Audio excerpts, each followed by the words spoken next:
The story begins with a montage portraying a joyful family through the years. A young girl, Becca, is shown enjoying life with her parents until her mother is diagnosed with cancer. Despite the illness, the mother maintains a cheerful demeanor for her daughter, continuing to play and spend time with her. However, the mother eventually succumbs to the illness. Now 12, Becca moves in with her grandmother, Margaret, as her father prepares for heart surgery. Though her father continues to act silly, creating imaginary friends to keep Becca's spirits high, she does not outwardly show her amusement. While visiting her father, Becca meets a boy named Benjamin, who is frequently seen getting hurt and playing with knight and dragon toys. One evening, Becca goes out to purchase a charger for her late mother's old camcorder and encounters an unusual-looking being. Mistaking it for another child, Becca calls out, causing the creature to react in surprise upon realizing that she can see her. The creature retreats into the building and she follows her upstairs. She overhears the creature speaking to a man named Cal, who lives on the floor above Margaret. Although she tries to communicate with the creature, Cal insists that no one else is present. Just then, an elderly woman emerges from the other side, startling Becca, who quickly runs back to her grandmother's apartment. The following night, Becca spots Cal walking with the creature before they enter another apartment. She secretly watches as Cal climbs into a young girl's bedroom, attempting to reach Blue, a bumbling, kind-hearted, furry, purple imaginary friend. Blue, hopeful to become the girl's new imaginary companion, is disappointed when she cannot see him. As Cal tries to coax Blue out, a massive sneeze from Blue wakes the girl, prompting Cal to hide under the bed. Cal sneaks out when the coast is clear and notices Becca watching him. Just as she turns away nervously, she is confronted by another creature, a bug-like inkblot named Blossom. As Blossom cheerfully introduces herself, Becca faints. She awakens in Cal's apartment, surrounded by Blue and Blossom. They explains that they are imaginary friends and that they are working on creating a matchmaking service to help other find new children to befriend, as they risk disappearing if forgotten. Although slightly unnerved, Becca agrees to assist them. The next day, Becca visits her father at the hospital but becomes uneasy when she notices Blue wandering around the place. She tries to guide him out, aware that talking to an invisible figure might make her appear odd. Later, Becca joins Cal at a secluded spot in Coney Island, where the imaginary friends reside in a sort of retirement home. After entering through a hidden passage, Becca encounters various IFs, including those participating in a support group led by a sunflower named Flower. The group discusses coping with being forgotten as their children grow up. Other IFs include Guardian Dog, a heroic pup, Slime, a weeping blob, Bubble, an anxious sphere, Ice, a smug water cup, Robot, a dry-witted machine, Cosmo, a detective IF,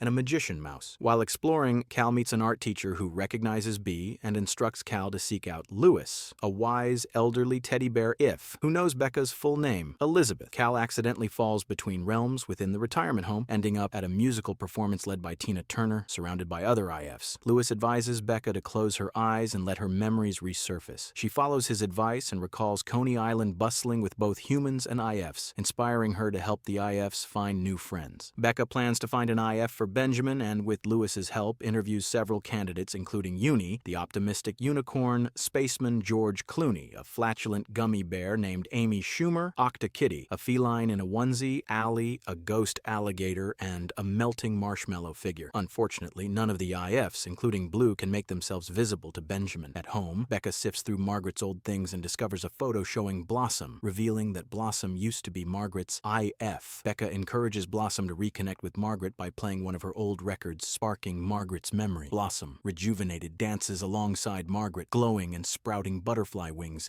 as she becomes visible again. Cosmo, the disappearing ghost, helps Becca, Cal, and Blue track down Jeremy, Blue's former child, now an anxious adult. Blue's first attempt to get Jeremy's attention fails, but Bee eventually draws Jeremy's focus by eating a snack during his meeting. Blue touches Jeremy, triggering a glowing reaction, and Jeremy finally remembers his old friend, leaving Blue overjoyed. Back at Coney Island, the IFs celebrate the successful reunion. Returning home, Becca finds Margaret worried, explaining that Becca's father had a medical complication. She rushes to the hospital, where IFs gather for support. Sitting beside her father's bed, Becca tells him a story about overcoming loss and isolation, expressing her need for him. Miraculously, her father awakens and praises the story. Becca steps outside to inform Margaret, only to find that all the ifs have vanished. Back at home, Becca attempts to thank Cal, but he is gone. The landlady reveals that nobody lives in the apartment, which now appears smaller. Realizing that Cal was her own imaginary friend from childhood, Becca looks at her old drawings and remembers. Closing her eyes, she brings back all her IF memories, and the IFs reappear, grateful for Becca's help. Becca and her father move back home while Margaret watches, hopeful. Margaret turns to Blossom, who responds with a delighted gasp. Cal, now tasked with reuniting other IFs with their old friends, begins with the hospital staff, including the receptionist and nurse, before moving on to Benjamin, who remains happy with his dragon toy. Meanwhile, Meanwhile, Becca's father's IF, Keith, the invincible IF prone to clumsy tumbles, occasionally makes his presence known, completing the circle of forgotten friendships restored.